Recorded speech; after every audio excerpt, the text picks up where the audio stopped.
Buenos días, bienvenidos a todos a esta charla conferencia del doctor Gonzalo Rodríguez Fraile. Yo quiero comentarles, antes de que lo presenten a Gonzalo, quería comentarles algo que hace una semana sucedió aquí en la Cámara de Industrias. Cuando él asistió aquí y nos presentó un nuevo paradigma, nuevas ideas, visiones diferentes, algo distinto a lo que nosotros en el día a día realizamos. Yo quedé, no sé si decir impactado, pero quedé motivado a leer el libro. Tuve la suerte de que no solo me regaló el libro, sino que me lo dedicó y empecé a leerlo. Créeme que es diferente, o sea, es algo no normal cuando usted empieza a leer el libro. Él va a dar una charla hoy día, una conferencia sobre lo que son sus ideas, lo que es este libro, lo que es este nuevo paradigma. No es fácil entender, para mí la primera parte del libro no ha sido tan fácil de entender, por eso mi interés de estar aquí presente, porque quiero que me explique algunas cosas de que no las tengo claras. La segunda parte del libro es más fácil de entender porque es ya aplicado a la vida diaria. Vale la pena, créanme que esta conferencia vale la pena. Pongamos atención, escuchemos lo que él dice, porque seguramente aprovecharemos muy buenos conceptos para nuestra vida diaria. Lo dejo, Pedro Pablo, para que lo presente por favor a Gonzalo. Aló. Deja prestar el botoncito. El botoncito este. Aló ahí. ¿Aló? No. Ahí sí, creo. Igual creo que me escuchan sin micrófono, ¿no? Bueno, muy buenos días. La verdad es que es un verdadero privilegio estar aquí junto a Gonzalo. Gonzalo es madrileño de nacimiento, suizo de nacionalidad, corrígeme si me equivoco. Sí, de residencia. Gonzalo se graduó con honores en la Universidad de Navarra, en la cual obtuvo su título de abogado. Además, también cursó en la Universidad de Harvard, hizo una maestría en empresas de Harvard, montó todos sus negocios. Voy a hacerlo lo más breve posible porque crean lo que va a ser mucho más útil que Gonzalo les comente todo lo que viene a transmitirle, todo el conocimiento. Se graduó con honores en la Universidad de Harvard, hizo todo lo que es empresa, todo lo que nosotros, cualquier persona común quisiera hacer, ¿no es cierto? Hasta que recibió toda la información que va a compartir con ustedes y giró toda su vida, cambió toda su vida y ahora tenemos el lujo de tenerlo aquí. Todo lo que van ustedes a escuchar lo transmiten diferentes universidades de diferentes países, en España, en Estados Unidos, en Centroamérica y posiblemente ahora también en Ecuador. Entonces, quiero que le demos un fuerte aplauso a Gonzalo, la bienvenida de estar aquí por segundo año consecutivo en Guayaquil. Ya es guayaquileño también de corazón. Gonzalo, bienvenido. Muchas gracias. Pues muchas gracias, estoy encantado de estar con vosotros y, en fin, siguiendo las indicaciones de los directores, pues vamos a intentar durante 40 minutos o así, intentar explicar estas ideas y luego dejaré un tiempo amplio, ¿no?, para que pueda haber preguntas y respuestas y aclaraciones, porque es verdad que al principio cuesta un poco, ¿vale?, pero luego ya veréis que esto tiene el potencial de cambiar vuestras vidas y las vidas de todo el mundo, ¿no? Efectivamente, como ha dicho Pedro, solamente para que os situéis, yo he dedicado toda mi vida adulta, ¿no?, al mundo empresarial. He tenido empresas grandes en 3 continentes, ¿no?, en Estados Unidos, en Europa y en Asia, y tuve la fortuna, que me fue muy bien, el tema empresarial y los negocios, y hace 10 años pues pude plantearme retirarme de todo eso y dedicarme a lo que me dedico ahora, ¿no?, que es intentar explicar estas ideas por todo el mundo. Porque creo que son las que tienen el potencial pues, de resolver algunos problemas humanos que hasta ahora no podíamos resolver eficazmente, ¿no? Y efectivamente, como ha dicho Pedro Pablo, pues tenemos cátedras sobre esto en varias universidades en Europa y en Estados Unidos, y lo que vamos a hablar hoy es lo que en mi opinión es la cultura, ¿verdad?, que se va a imponer en el mundo, ¿no?, en los próximos años. Y espero que vosotros, pues con esta información, podáis adelantaros, ¿no?, ser uno de los primeros, ¿no?, en conocer lo que vamos a pensar. Entonces, fijaros, como todos sabemos, en los últimos 2000 años, los resultados que hemos tenido en la humanidad no son buenos, ¿no? Hemos tenido 2000 años de guerras, de problemas, de follones, ¿no? Y cuando no es guerra física, de tiros y tal, pues es guerra psicológica, académica. Si el ser humano no sube de nivel de consciencia, va a ser difícil que podamos gestionar eso bien, ¿vale? Entonces, vamos a empezar por el principio, ¿no? Fijaros que las dos preguntas más importantes, y luego veremos qué relación tiene esto con la empresa, que es lo que aquí también interesa, ¿no? Pero tenemos que empezar por el principio y luego vemos cómo afecta esto a las empresas. Os tengo que decir que nuestra fundación está dando cursos de formación a todas las grandes multinacionales tecnológicas, como por ejemplo SAP, Oracle, Microsoft, que están interesadísimas en esto, ¿no? Además de las universidades que he mencionado, ¿no? Entonces, fijaros, lo que estamos intentando aquí es contestar de una manera diferente a las dos preguntas más importantes que siempre ha tenido el ser humano, o la filosofía, ¿no? Y estas dos preguntas son: ¿quién soy yo y para qué estoy aquí? ¿Ok? Entonces, a lo largo del tiempo se han intentado dar muchas respuestas a esas dos preguntas. Y si yo os preguntase ¿qué creéis que es un ser humano?, estoy seguro que muchas personas me contestarían: un ser humano es un animal con cerebro, es un animal que puede pensar, ¿no? Si tienes fe religiosa, pues entonces dices, es un animal con cerebro que además tiene un alma, ¿no? Y eso de tener un alma, pues hasta ahora solo es una verdad de fe, ¿verdad?, de alguna manera, y tampoco sabíamos muy bien qué era el alma, en qué consiste, cómo actúa, eso no se sabía, ¿no? Entonces, fijaros, hasta ahora esa era la definición que podíamos de ser un ser humano. La revolución sobre esas preguntas, esas ideas, está viniendo ahora de la ciencia, no de la religión, ni de la espiritualidad, ni siquiera de la filosofía, sino de la ciencia. Y la razón es que la física cuántica se ha dado cuenta de que lo que pasa en lo más pequeñito es muy diferente a lo que pasa en lo grande, ¿no? Y como todos estamos hechos de lo muy pequeñito, pues no podemos no ser afectados, ¿no?, por eso que pasa en la física cuántica. Entonces, solamente para abrir brecha, os voy a leer 6 frases de 6 de los científicos, digamos, más importantes de la actualidad, ¿no?, de los últimos años. Muchos de ellos con premio Nobel, ¿vale? Max Planck: veo la consciencia como fundamental, veo la materia como derivada de la consciencia. Andrei Linde, Stanford University: el estudio del universo y el estudio de la consciencia estarán inseparablemente ligados de ahora en adelante. No se puede hacer progreso en uno sin hacer progreso en otro.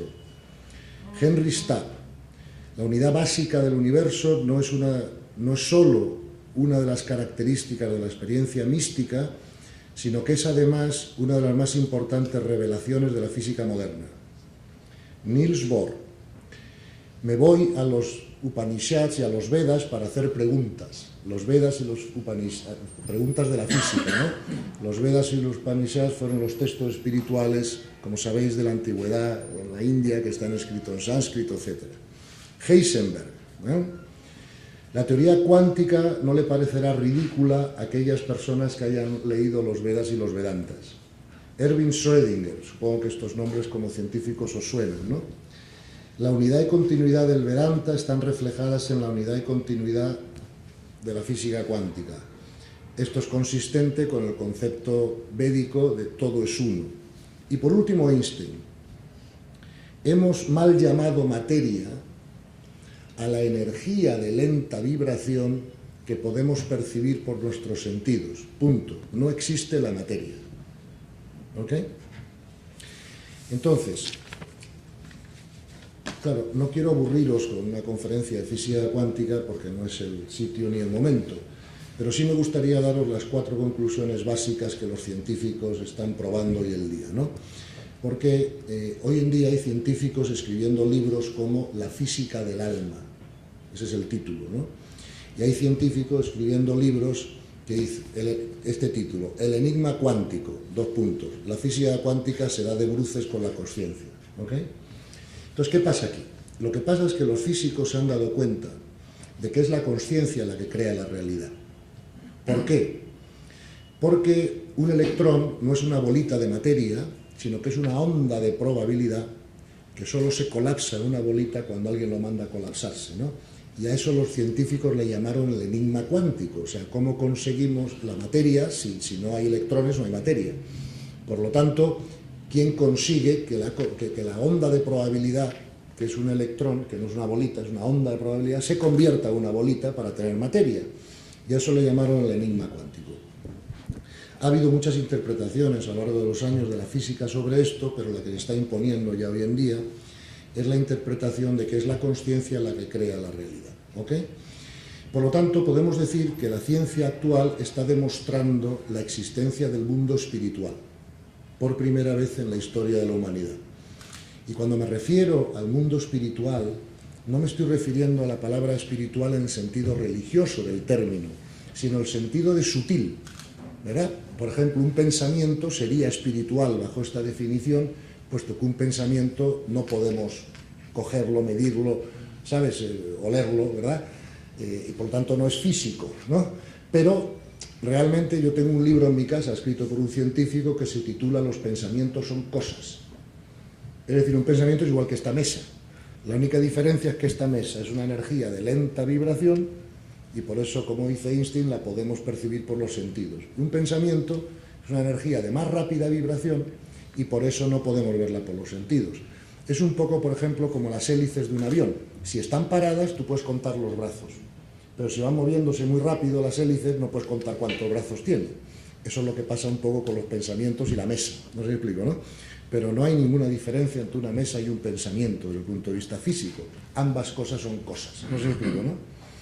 Entonces, están demostrando que el universo es multidimensional y que el 90% del peso del universo no es físico. ¿Ok? O sea, el 90% del peso del universo está hecho de pensamientos y conciencia, no de materia. Por lo tanto, tenemos que comprender que vivimos en un universo psicofísico, no físico. ¿Ok?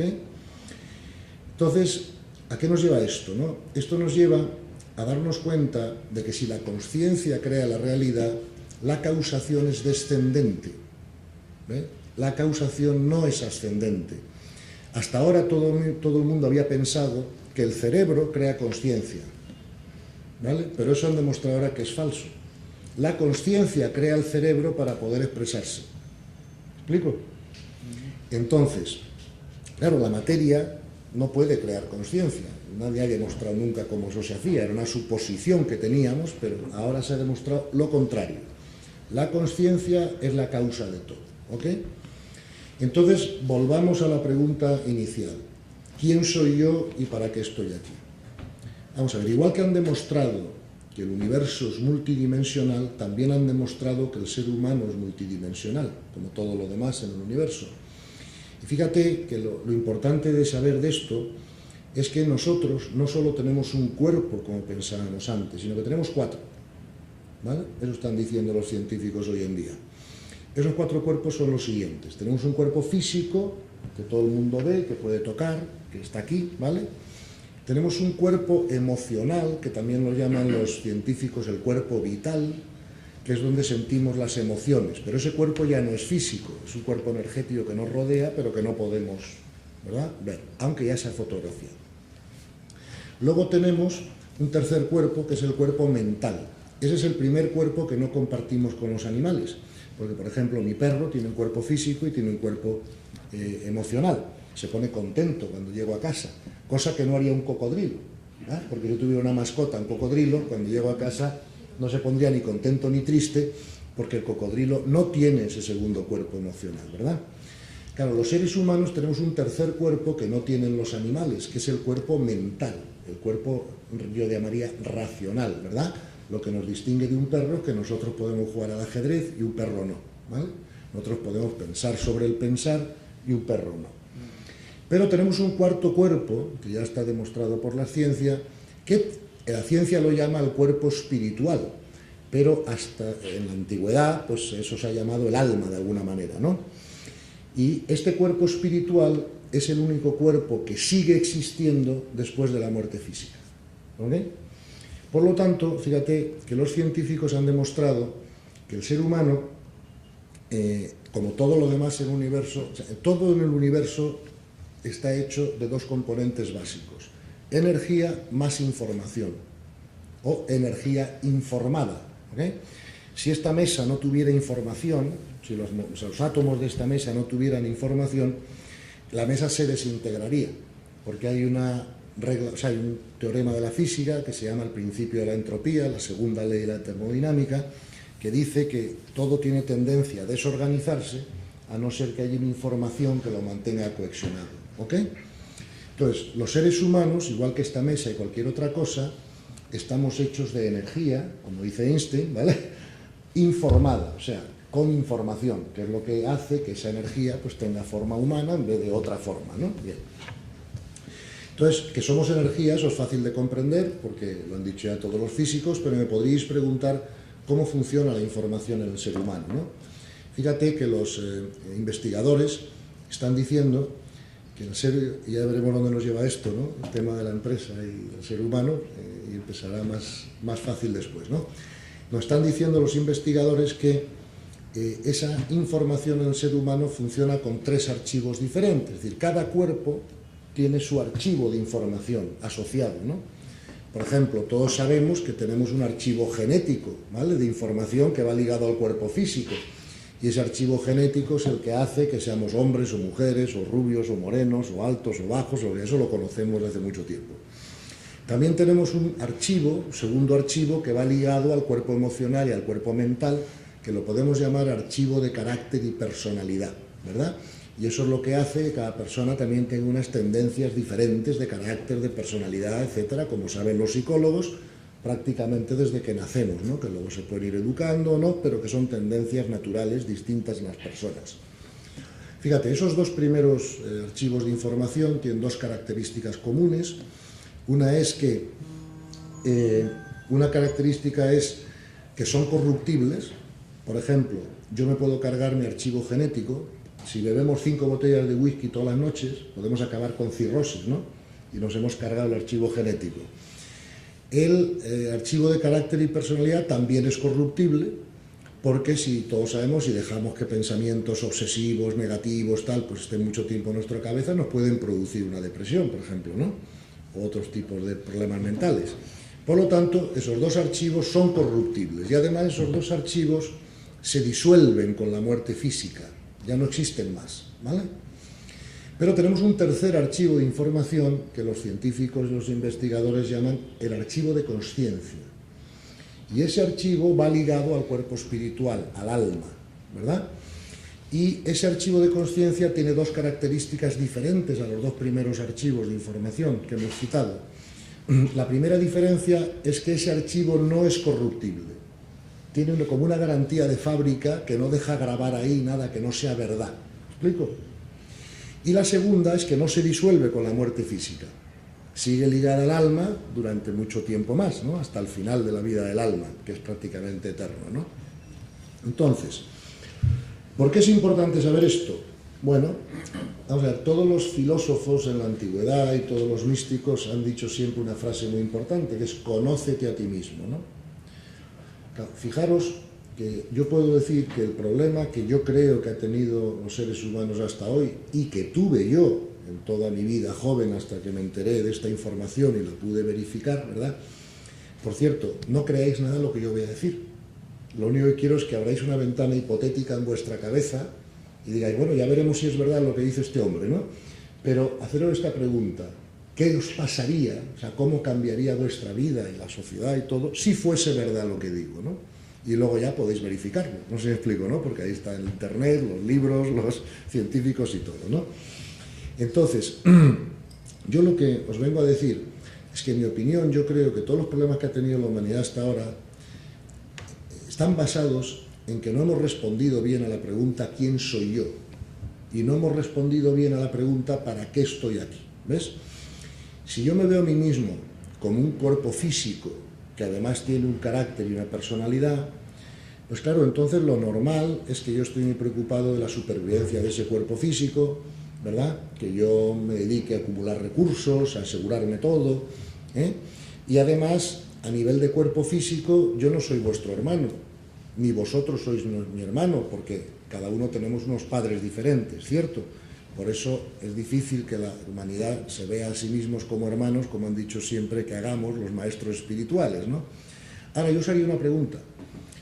Si yo creo que soy un alma, ¿vale?, que he venido aquí a tener una experiencia de aprendizaje, entonces haría una pregunta: ¿quién es el padre de mi alma? ¿Y quién es el padre de la tuya? ¿Y no es verdad que a nivel de alma sí somos hermanos? Claro. ¿No cambiaría eso un poco la forma de ver las cosas, ¿no?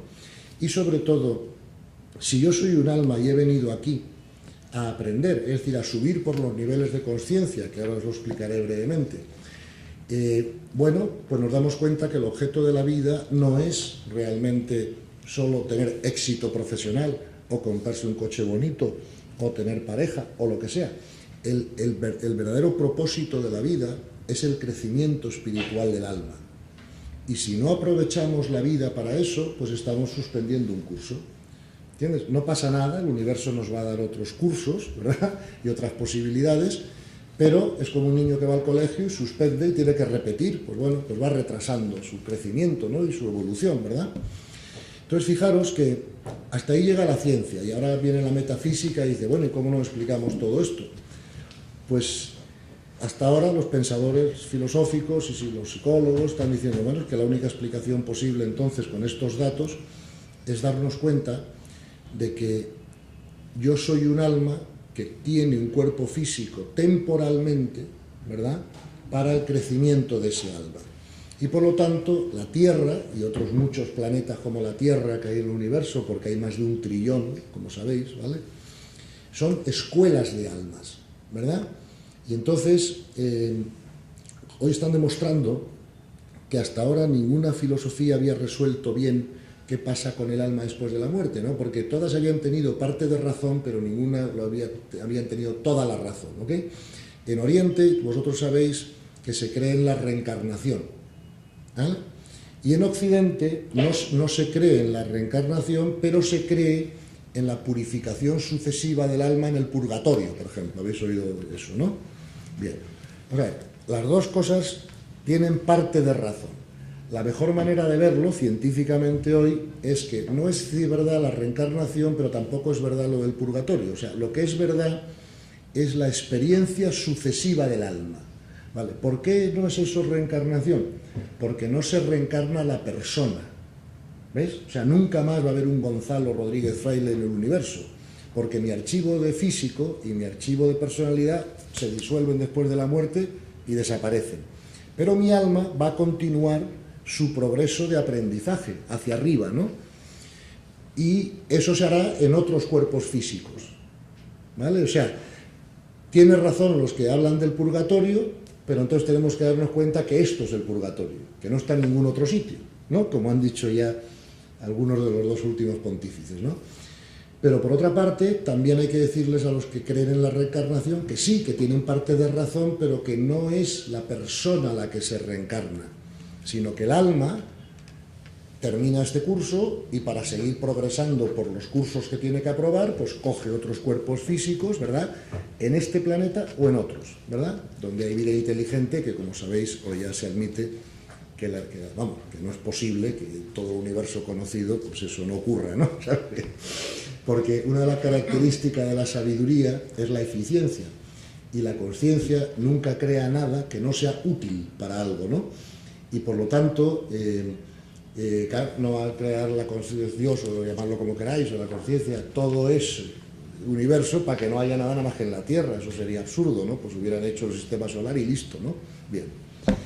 Entonces, tenemos que darnos cuenta de contestar diferente a las dos preguntas importantes de la filosofía, que es ¿quién soy yo y para qué estoy aquí? Yo no soy un ser físico teniendo una experiencia de trascendencia. Yo soy un ser espiritual que vengo de allí, vengo aquí a aprender y vuelvo a casa. Fijaros que Benedicto XVI acaba de decir hace 15 días por primera vez una frase buenísima. Dice, me estoy preparando para volver a casa. No dijo, me estoy preparando para ir al cielo, como se hubiera dicho hace 200 años. Es, yo soy de aquí, me muero y me voy para allá. No. Él está diciendo, yo soy de allí, vengo aquí a aprender, a hacer lo que tengo que hacer y luego vuelvo a casa. Es decir, la casa de las almas es la 10ª dimensión del universo. Por eso el universo es multidimensional, ¿no? Y ahí estamos estupendos, fantásticos, de vacaciones, hasta que alguien viene y nos dice, que te toca el próximo curso. Y entonces reaccionamos como los niños pequeños reaccionaban en mi casa. Yo tengo 6 hijos, cuando les tocaba ir al colegio. No, no queremos, nos apetece, queremos seguir de vacaciones. No, no, tienes que ir al colegio, ¿no? Entonces, si esto es una escuela de almas, me podéis preguntar, oye, ¿y cuáles son las asignaturas que el alma tiene que aprobar, ¿no? Porque cuando iba al colegio o a la universidad, por ejemplo, a hacer la carrera de Derecho, yo tenía que aprobar Derecho Administrativo, Derecho no sé, Penal, Derecho Internacional, en fin, tenía una serie de asignaturas. Y si no aprobaba todas las asignaturas, pues no me daban el título, no me graduaba y no podía pasar a un doctorado o a lo que fuera el próximo, ¿no?, el grado. Pues fíjate, cuando vienen las almas aquí, lo que tienen que hacer es pasar por lo que se llaman los niveles de consciencia. El descubrimiento de los niveles de consciencia, en mi opinión y en la opinión de muchos pensadores, es quizá uno de los descubrimientos más importantes de la historia de la humanidad. Dice la gente incluso más importante que la rueda o el fuego, ¿no? Porque es lo que nos va a permitir, en mi opinión, poder resolver de una manera más eficaz los problemas humanos, ¿verdad? Porque el problema es que hasta ahora hemos intentado resolver los problemas humanos a través de las subcausas, pero no hemos ido a la causa primaria del problema, porque no la conocíamos. ¿Okay? Oye, no es culpa de nadie, hace 800 años todo el mundo pensaba que la Tierra era plana. Y que, entonces, si hubiéramos nacido hace 800 años hubiéramos pensado lo mismo. Nadie puede pensar fuera de su contexto, ¿no? Hasta que no se van descubriendo nuevas cosas, pues es difícil pensar de otra manera, ¿no? Se puede intuir, pero no se puede pensar fuera del contexto, dicen los filósofos, ¿no? Entonces, los niveles de conciencia son las asignaturas que el alma tiene que aprender para graduarse del reino humano, ¿verdad? Y pasar a otros reinos evolutivos, ¿no?, de seres no físicos, etc. Si explico rápidamente los niveles de conciencia, es el gráfico que tenéis ahí, por ejemplo, vosotros veis que dicen los expertos que ahora mismo en la Tierra, o sea, en este colegio de almas, coexisten 3 niveles de conciencia, ¿verdad? El más bajo que hay en la Tierra hoy en día es el nivel 2. Y el nivel 2 tiene 3 características básicas. Los conflictos se resuelven por la violencia física, ¿verdad? O sea, Pablo Escobar o Al Capone, si tienen un problema contigo, no te ponen una demanda judicial, te mandan matar. 2. Los sistemas de gobierno son dictatoriales. Y 3. No se genera tecnología en ese nivel de conciencia. Se puede comprar y usar, pero no se genera. ¿Ok? El 25% de la población mundial, dicen los expertos, que están en ese nivel de conciencia. Y son los que crean todos los problemas, ¿ves? Todas las noticias que ves en la televisión. ¿De quiénes estamos hablando? Estamos hablando de los criminales violentos, los terroristas, los traficantes de droga, traficantes de personas, esclavistas, en fin, no sé, la gente violenta, ¿no?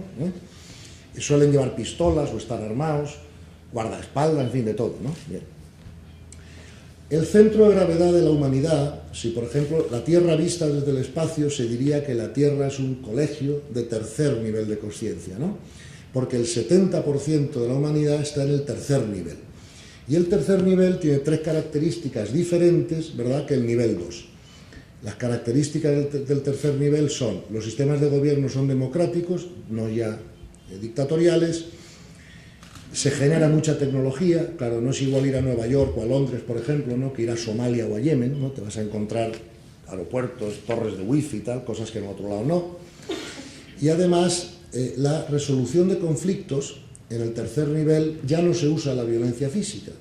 O sea, por ejemplo, en España, pues Rajoy no pega a Pablo Iglesias, ni Pablo Iglesias pega a Rajoy.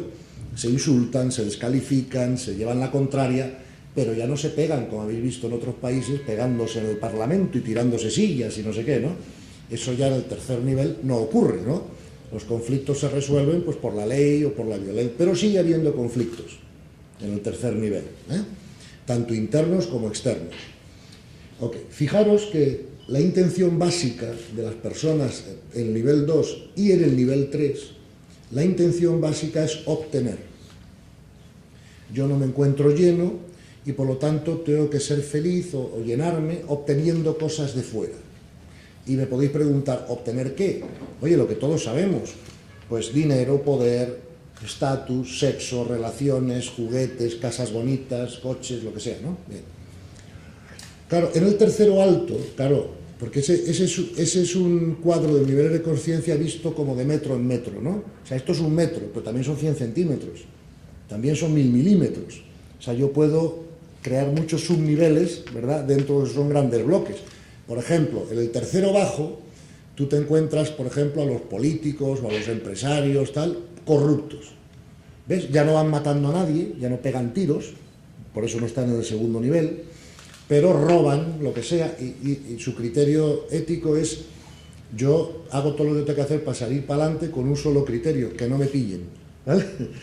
En el tercero alto es muy diferente. El tercero alto hay gente, hombre, sí, que quiere ganar dinero para él, que quiere su estatus, su tal, pero que al mismo tiempo, con el dinero que le sobra, con el tiempo que le sobra, pues quiere ayudar a los demás y hace una fundación y ya tiene unos criterios éticos propios. Es decir, yo esto no lo hago porque no lo hago, porque no me parece bien. Me pillen o no me pillen. No sé si me explico, ¿no? Es un tema mío, no sé si me explico, ¿no? Bien. Claro. Entonces, como ves, hay mucha diferencia entre el tercero bajo y el tercero alto. Hay tanta diferencia que a veces lleva 300 vidas pasar del tercero bajo al tercero alto, ¿no?, el nivel de conciencia.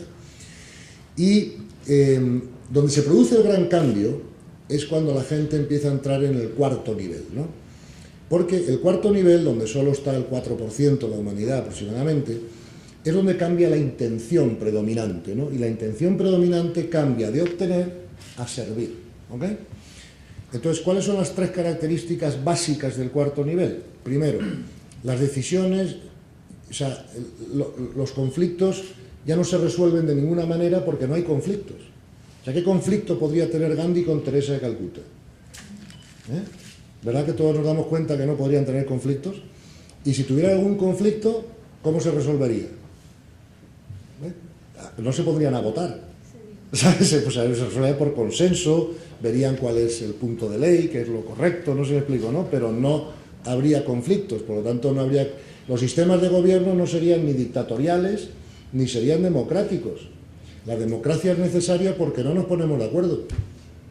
Pero si todo el mundo se pusiera de acuerdo, ¿para qué es la democracia? ¿Explico? Entonces, ¿por qué no nos ponemos de acuerdo? Porque tenemos ego y cada uno piensa de una manera diferente y quiere una parte de la tarta y estamos peleándonos todo el día por las ideas, por los recursos, por todo, ¿no? Pero claro, en el cuarto nivel uno ya no se pelea por nada, porque en el cuarto nivel tú no quieres nada más que servir. Y lo que te llega como consecuencia de tu servicio y se acabó. ¿Explico? Entonces, ¿qué problema puedes tener con nadie? ¿Vale? Entonces, el problema es que la gente hasta ahora no hemos sabido, al menos yo no sabía cuando era empresario, que el pasar por esos niveles de conciencia es una necesidad evolutiva del alma. Es decir, que hasta que no seamos como Teresa de Calcuta, como Gandhi, por poner algunos ejemplos, ¿no?, o como San Juan de la Cruz, o me da igual, de Oriente o de Occidente, porque esto no depende de qué religión sea, sino de cuál es el nivel de conciencia del alma, ¿no? Hasta que no seamos como esas personas, seguimos viviendo al colegio. ¿Vale?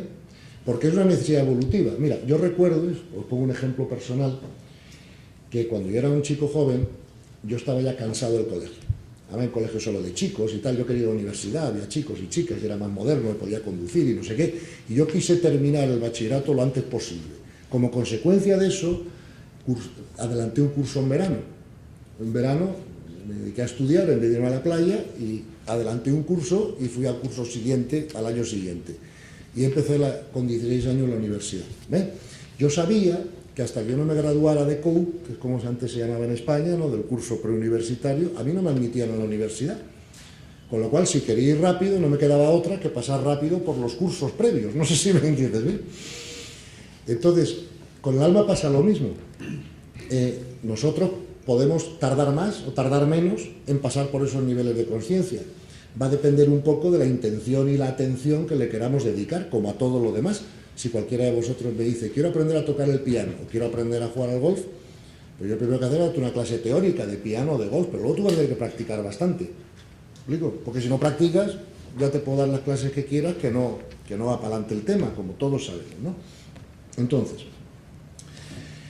no hay ninguna tragedia, porque el universo te va a dar, a todas las almas le va a dar todo el tiempo del mundo, ¿verdad? Y por lo tanto puedes repetir todos los cursos que te dé la gana. Pero lo único que está en juego es nuestro sufrimiento, ¿verdad? Porque el sufrimiento es el precio que pagamos por el crecimiento. Ahora os explicaré eso, ¿vale? No sé quién está encargado de la computadora, pero podríamos pasar... Eso es, fíjate. Este es el anterior. Mira, este es un modelo también de niveles de conciencia, pero ya mucho más detallado que el anterior, ¿vale? Ya en vez de dividirlo entre 3, se divide entre 15, ¿no? Y veréis, los arriba, los morados, son los famosos niveles de iluminación que se llama, ¿no? O de misticismo, por los que todos vamos a tener que pasar para graduarnos, ¿me explico? Para aprobar el curso preuniversitario y poder ir a la universidad. Yo os voy a dejar, o sea, esto está en el libro, os podéis quedar con el gráfico, ¿no? Pero para que veáis, mira, este cuadro tiene una cosa que no tenía el anterior. Ahí veis una columna que se llama escala, ¿no? Esa escala significa los hercios por segundo a los que vibra la energía.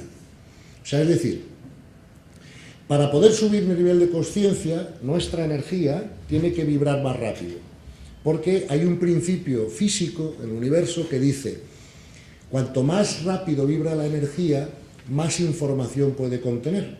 Yo, por ejemplo, en este vaso no puedo meter 1 litro de agua porque se desbordaría.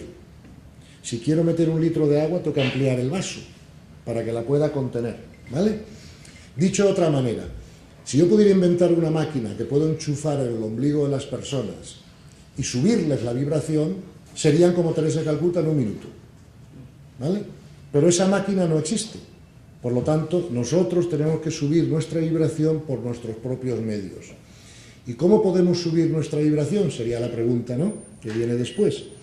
Pues la única manera que tenemos de subir nuestra vibración es a través de la paz interior. O sea, nosotros perdemos vibración cuando tenemos conflicto interno. Eso no es que os lo diga yo, la física, eso lo sabéis vosotros. Porque cuando habéis tenido un problema emocional, o un problema psicológico, o un problema de lo que sea, ¿verdad que pensáis con menos claridad? Os encontráis más cansados, más entristecidos, menos creativos. ¿Por qué? Porque baja la vibración por el conflicto. ¿Ves? Un conflicto emocional gasta mucha más energía que correr un maratón. Si yo corro un maratón, descanso 2 días y ya estoy bien, a pesar de que soy un abuelo. Pero si tengo un conflicto emocional importante, puede durar años el problema, como todos sabemos también, ¿no? Entonces, la única manera que tenemos de subir nuestra vibración es ganar en paz interior. La cuestión es cómo podemos ganar en paz interior. ¿Qué podemos hacer para ganar en paz interior? Yo diría que hasta ahora no ha habido paz interior en los seres humanos o en la humanidad porque no hemos comprendido bien quiénes somos y para qué estamos aquí. Al no comprender eso, no ha habido paz. ¿Me explico? Ahora bien, si nosotros pensamos que somos un alma y nos identificamos con el alma, ¿qué problema podemos tener? Déjame haceros un par de preguntas. ¿Conocéis algún alma que se muera en un accidente de tráfico? No, ¿verdad? ¿O algún alma que se muera de cáncer o que tenga una enfermedad? ¿O alguna alma que se arruine? No, eso le pasa al cuerpo físico y a la personalidad, pero no al alma, ¿entiendes? Entonces, en la medida en que nosotros aprendamos a identificarnos con el alma, ¿verdad?, nuestra paz interior subirá mucho porque perderemos miedos, ¿verdad? Lo contrario al amor no es el odio, es el miedo. ¿Okay? Y hay 4 tipos de miedos fundamentales que todos sentimos. Primero es el miedo a la no existencia, o miedo a la muerte, llámalo como quieras. Segundo es el miedo a perder algo que creemos que es necesario para nuestra felicidad. Me da igual que sea una pareja, que el dinero, que la casa, que lo que sea, que el trabajo, ¿vale? Tercero es el miedo a enfrentar personas o situaciones. Y el cuarto es el miedo al abandono. De esos 4 tipos de miedos generales surgen todos los demás miedos, ¿no? Si aprendemos a identificarnos con el alma, vosotros veis inmediatamente que muchos de esos miedos se pierden. Fíjate, las personas que tienen un nivel de conciencia en la zona de lo morado, que son fundamentalmente ya los místicos, ¿no?, todos esos tienen prisa en morirse. Al contrario que el resto de los seres humanos. Porque saben perfectamente que son un alma, saben que su casa está en otro sitio, y ¿para qué quieren seguir un hotel de 2 estrellas cuando se puede ir uno de 7, ¿no? ¿Explico? Ahora, para eso, la realidad espiritual tiene que ser muy real para ti. Entonces, ¿qué le ha pasado hasta ahora a la humanidad? Que solo un poquito número de personas con un gran nivel de conciencia y mucha intuición han sido capaces de comprender esto. Y a esas personas les hemos llamado místicos, ¿vale? Pero ahora como la ciencia lo está demostrando, todo el mundo podemos comprender eso. No hace falta ser místico ahora para comprender que somos un alma, que en realidad espiritual es la importante y que venimos aquí a aprender y a crecer.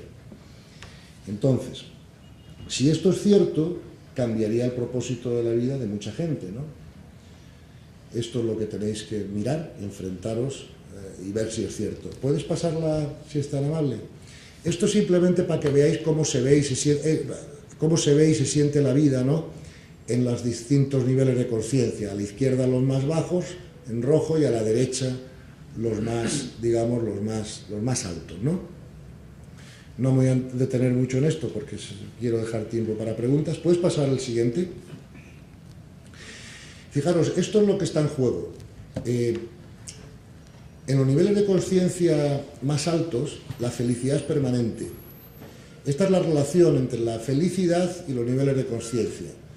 En los niveles de conciencia medios, la gente está feliz un 60, un 70% del tiempo, un 50%, depende, que es un poco lo que nos ha pasado a todos nosotros, probablemente, ¿no?, a lo largo de la vida, que hemos tenido momentos felices, momentos menos felices. El que no tenga esa experiencia, que levante la mano, ¿no? Y sin embargo, en los niveles más bajos, la infelicidad es casi permanente, ¿ves? Solo hay un 4%. Luego, la conclusión de este gráfico es que la única manera de aumentar nuestra felicidad es que aumentemos nuestro nivel de conciencia. ¿Ok? Todo el mundo quiere ser feliz. Otra vez, que levante la mano quien no quiera ser feliz. ¿Eh? El problema es que estamos buscando la felicidad y no la podemos encontrar. Mira, cuando yo era empresario, yo era empresario en el sector financiero, ¿vale? Y yo tenía muchos bancos y muchas empresas, bancos de banca privada, y yo gestionaba el dinero de otras instituciones, de otros bancos, y además de todo el mundo que tenía un alto patrimonio en el mundo, ¿no? Digamos, yo me especializaba en clientes que se dice en inglés high net worth, o sea, de alto patrimonio. Yo te puedo asegurar que tenía miles de clientes, todos ellos tenían muchos millones de dólares, si no, no hubieran sido mis clientes, ¿vale?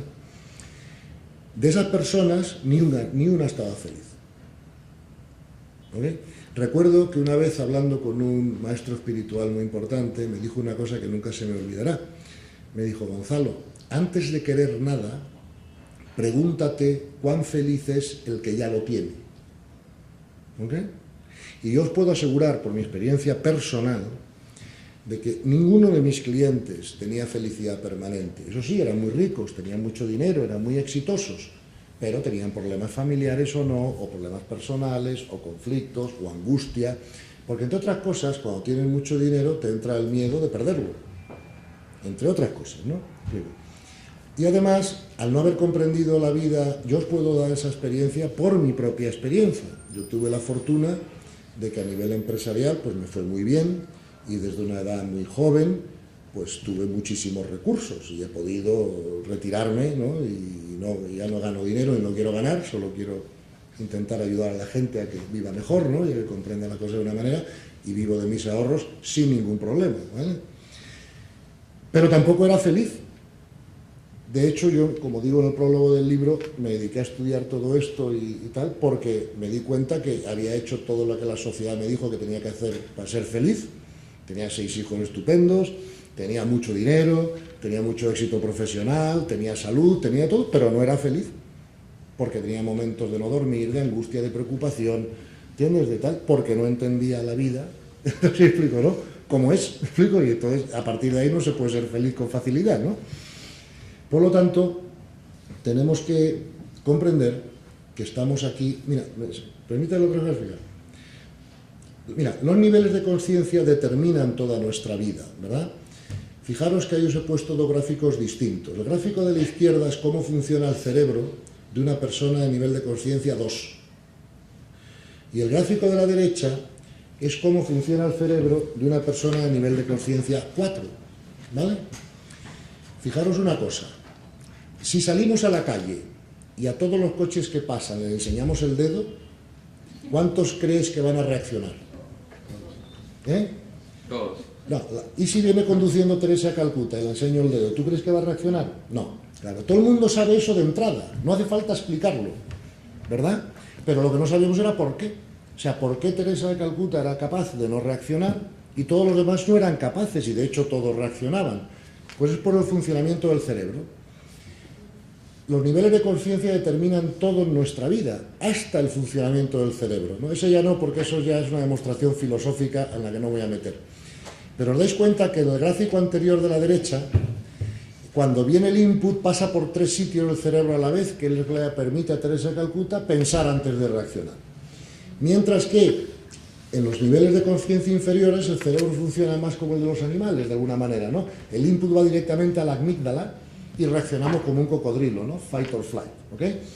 Por lo tanto, tampoco podemos culpar a la gente, digamos, de nivel de conciencia más bajo, de que no sea capaz de no ser reactivo, de la misma manera que yo no puedo culpar a mi perro porque no puede aprender a jugar al ajedrez. No me explico, no tiene los mecanismos, o sea, sí, tenemos que subir de nivel de conciencia para poder actuar de otra manera, no sé si me explico, ¿no? Ante todas las cosas.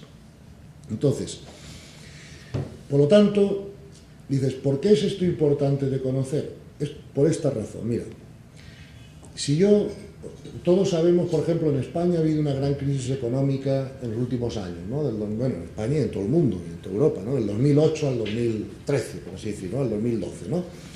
Y yo pregunto muchas veces en España, oye, ¿y esta crisis por qué ha ocurrido? ¿Verdad? Y todo el mundo me da muchas razones. Me dice, no, porque ha habido mucha corrupción. Ah, bueno, sí, es una de las causas. Es que ha habido mucho endeudamiento. Bueno, vale. Es que ha habido poca inversión a largo plazo y mucha inversión especulativa. Ok. Es que ha habido mucho paro. Sí, todo eso es verdad. Todo eso son razones de la crisis. Pero ¿cuál es la verdadera razón? La verdadera razón es el nivel de conciencia de los españoles. Si todo el mundo en España hubiera sido como Gandhi o Teresa de Calcuta, ni hubiera habido mucho paro, ni hubiera habido mucha deuda, ni hubiera habido inversión especulativa, ni nada de eso. ¿Explico? Entonces, queremos resolver los problemas poniendo parches en las subcausas. Pues vamos a arreglar el endeudamiento. Pues vamos a arreglar, pero es inútil. En cuanto todo sea posible, el ciclo cambie, volverá a ocurrir. A no ser que arreglemos el nivel de conciencia de los ciudadanos, en cuyo caso ya no tenemos que arreglar nada más, porque ya viene solo con el territorio. No sé si me explico. Con lo cual, el verdadero reto de este país, del mío y de cualquiera, es subir el nivel de conciencia de los ciudadanos. Y con eso todo lo demás queda arreglado solo, por añadidura, como dice el Evangelio, ¿no? Entonces tiene que cambiar la educación de alguna manera, ¿no? Para que los colegios, las universidades, no solo eduquemos a los jóvenes en lo técnico, ¿no? Mucha matemática, mucha geografía, sino también en que comprendan que tenemos distintos niveles de conciencia, que somos un alma, que, no sé, educar a la gente ya. Si a mí me hubieran dicho todo esto cuando yo tenía 20 años, mi vida hubiera sido otra. Lo que pasa que, por desgracia, yo lo aprendí a los 45, y hasta los 45 me chupé la vida de no saberlo. No sé si explico, ¿no? Entonces, ¿por qué es esto importante? ¿Por qué están tan interesadas las empresas multinacionales, y no multinacionales, vamos, todas las empresas, las universidades en esta información? Bueno, porque como veis, esta información tiene el potencial, ¿verdad?, de incrementar la eficiencia. ¿Ok? Claro, por ejemplo, ¿qué problema tienen las multinacionales? Las multinacionales ganarían el doble de dinero si los trabajadores no se estuvieran pegando puñaladas por la espalda y perdiendo el tiempo en luchas internas. Y eso es ineficiente, no se me explico, ¿no? Por ejemplo, ¿quién monta hoy una fábrica en Siria? Nadie, ¿no? Claro, si te ríes y todo, claro. Digo, luego fíjate cómo la discordia, las faltas de acuerdo, siempre producen ineficiencias económicas. Y el otro día estaban estudiando una toma de rehenes en un sitio, ¿no? Y llega la policía a resolverlo y empiezan a pelearse entre la policía. No, es que esto es del FBI, no, es que esto me toca a mí, y mientras tanto los rehenes muertos, no sé si me explico, ¿no? Es una ineficiencia, o sea, ¿cómo se va a pelear la policía? La policía tiene un objetivo común, que es resolver el problema, no pelearse entre ellos para ver a quién le toca, a quién no le toca, si está en mi territorio o el tuyo, no sé si me explico, ¿no? Entonces, si cambiamos la cultura de las empresas se han dado cuenta que multiplican por mucho su cuenta de resultados. Por eso están tan interesadas en esto. No sé si me explico, ¿no? Entonces, mirad, es muy difícil explicar un nuevo paradigma en 40 minutos y lo siento en ese sentido y tengo que dar unas pinceladas básicas, ¿no?, que son de alguna manera las que he dado. Pues claro, en el libro que os he dejado, ¿no?, y que podéis hacer copias si queréis, que no hay ningún problema, o sea, está a vuestra disposición, porque yo no tengo royalties ni vivo de esto, ¿no? Ni siquiera soy escritor, soy empresario, lo que pasa es que alguien lo tenía que escribir, ¿no? Y entonces os lo dejo, hacer las copias que queráis, pero os recomiendo que le echéis un vistazo y si os es pesado, porque claro, este libro no es un bestseller, no se puede leer como una novela rosa, ¿no? Hay que leerlo con un papel al lado y tendré que leerlo 2 o 3 veces, pues está pensado para los catedráticos de universidad, para cambiar opinión, ¿no?, con muchos datos científicos, con muchas cosas, ¿no? Pero os animo a que lo leáis. Si es muy difícil, o consideráis difícil, sobre todo la primera parte, ¿no?, entonces otra sugerencia que os hago es, en la última página del libro, ¿verdad?, tengo la web de nuestra fundación, aquí, ¿no? Entonces, si entráis en la web de la fundación, vais a ver muchas conferencias colgadas, ¿no?, sobre estos temas, que a lo mejor son más fáciles de seguir, ¿no?, de forma hablada, ¿no?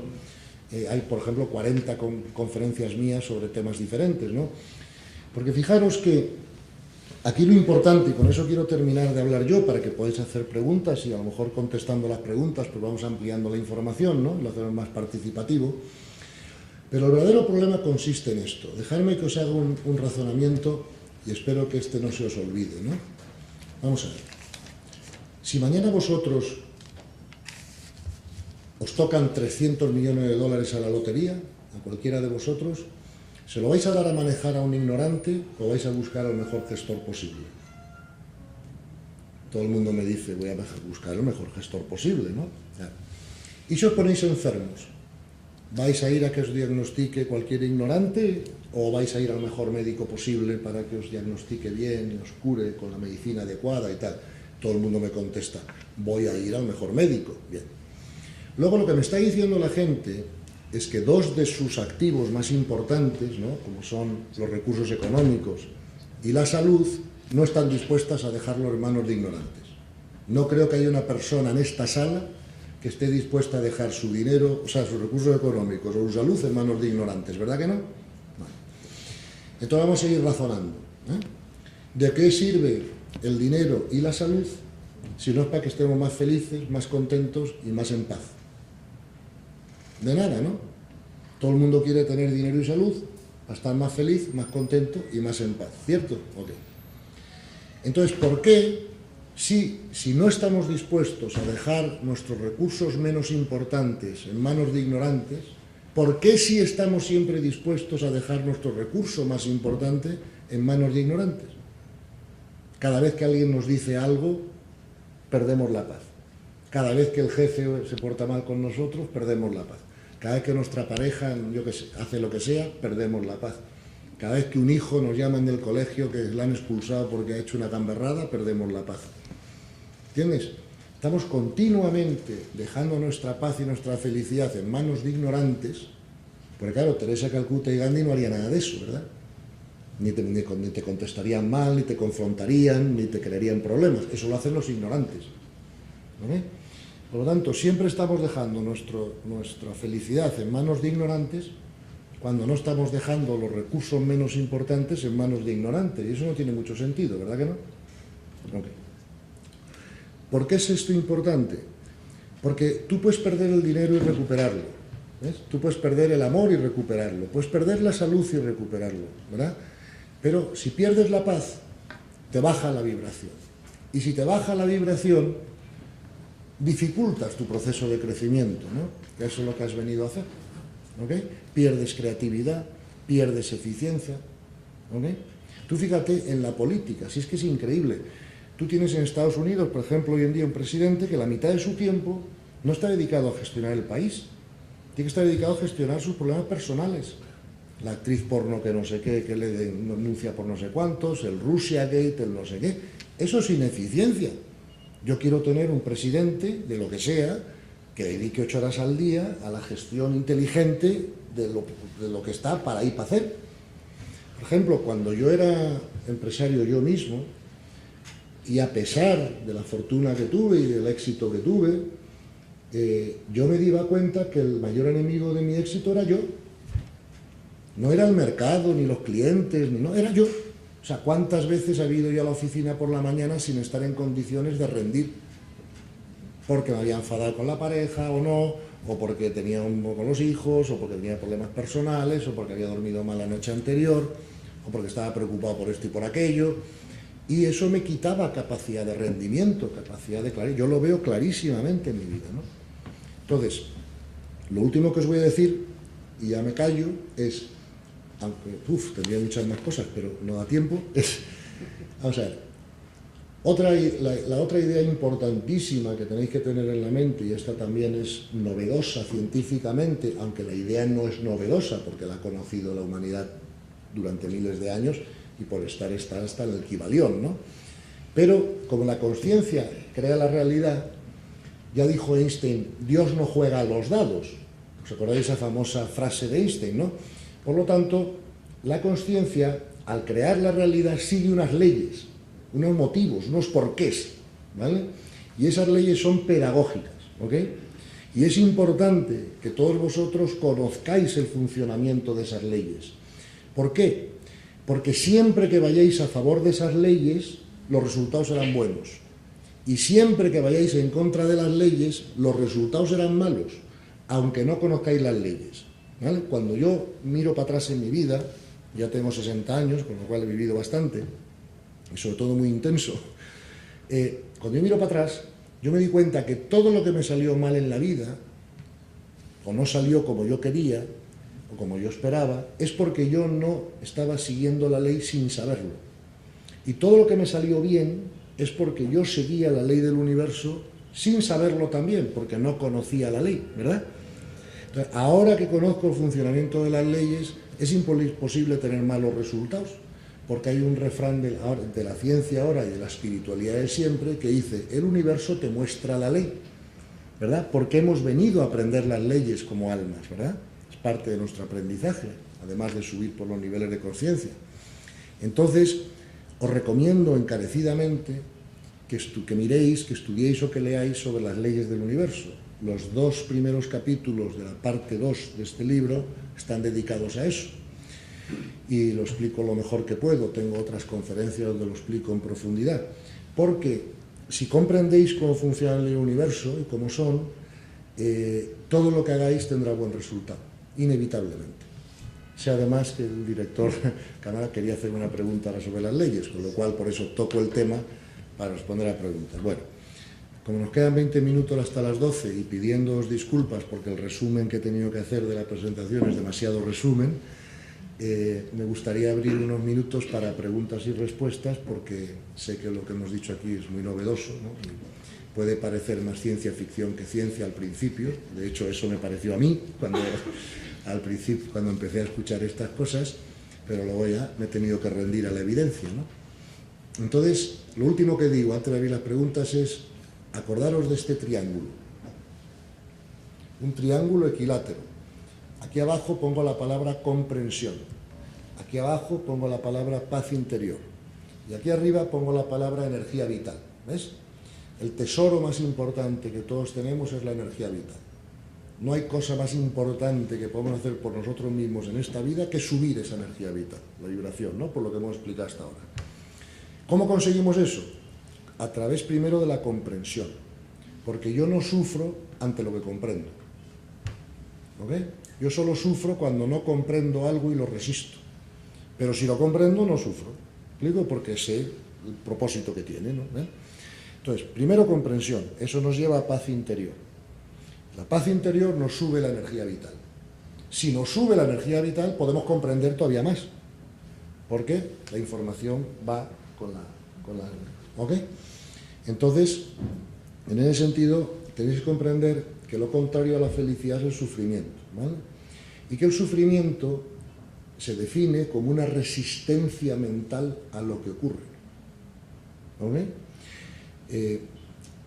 El sufrimiento es mental. Mira, la fiebre te está indicando que tienes una enfermedad física, ¿vale? Está curando. El sufrimiento es la fiebre de la mente. Cuando sufrimos, tenemos que darnos cuenta que estamos teniendo una enfermedad mental, que es algo que no comprendemos y que tenemos que resolverlo, ¿no? La comprensión. ¿Por qué es así? Porque como la consciencia crea la realidad, tenemos que comprender que todo lo que ocurre es perfecto y necesario, o no ocurriría. Lo que pasa es que es perfecto y necesario desde el punto de vista de la evolución de las almas, no de lo que le apetece al cuerpo físico o al ego, ¿no? Entonces, por ejemplo, ¿un terremoto es bueno o es malo? Si yo creo que yo soy un cuerpo físico, es malísimo, porque pone en riesgo mi vida y la de otras personas y tal. Pero si yo creo que soy un alma, ya no es tan malo. Hay unas almas que se van de vacaciones antes, a casa, pues fenomenal. Oye, cuando yo era niño, yo me ponía contento cuando llegaban las vacaciones de verano, no cuando empezaba el curso en septiembre, ¿vale? Segundo, las que se quedan aquí porque no se han muerto, pues tienen que abrir sus casas, admitir personas, aumentan la caridad, el amor, ¿entiendes? Por lo tanto, todo depende del punto de vista que lo veas. ¿Un cáncer es bueno o es malo? Para el cuerpo es malísimo, pero para el alma puede ser buenísimo. Yo te puedo asegurar que hablo continuamente con personas con cáncer que me llaman para llevarlo mejor y para hablar del tema, y las que se acaban curando dicen: lo mejor que me podía haber pasado, me ha cambiado la vida, me ha hecho pensar en otras cosas, me ha hecho... ¿Sabes lo que decir, no? O sea, que si esto va de la evolución de las almas, todo lo que ocurre es perfecto. La consciencia no comete errores al crear la realidad. Somos nosotros los que cometemos errores poniéndole etiquetas mentales a lo que ocurre. Bueno, malo, agradable, desagradable. No hay nada bueno, ni malo, ni agradable, ni desagradable. Todo es perfecto. Y es nuestra mente enferma la que no comprende que todo es perfecto y por eso sufrimos. ¿Me explico? Y esta es una idea que tenéis que realmente reflexionar, ¿no? Porque a partir del dato de que la conciencia crea la realidad, es difícil decir: esto no me gusta. Bueno, no le gusta a tu ego, pero para el alma de las personas involucradas es lo mejor que podía pasar para crecer, o si no, la conciencia no hubiera creado eso.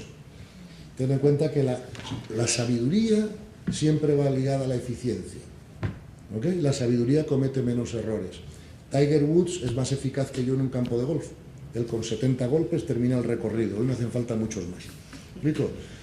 Etcétera. Ok, pues me callo y preguntas. Las que queráis.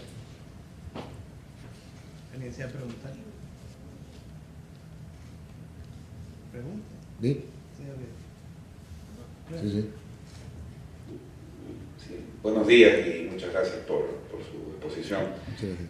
Dos preguntas. La primera era que cuando mencionaba esto del tema espiritual y de que se va de vacaciones el espíritu, y que hay una especie como de herencia espiritual.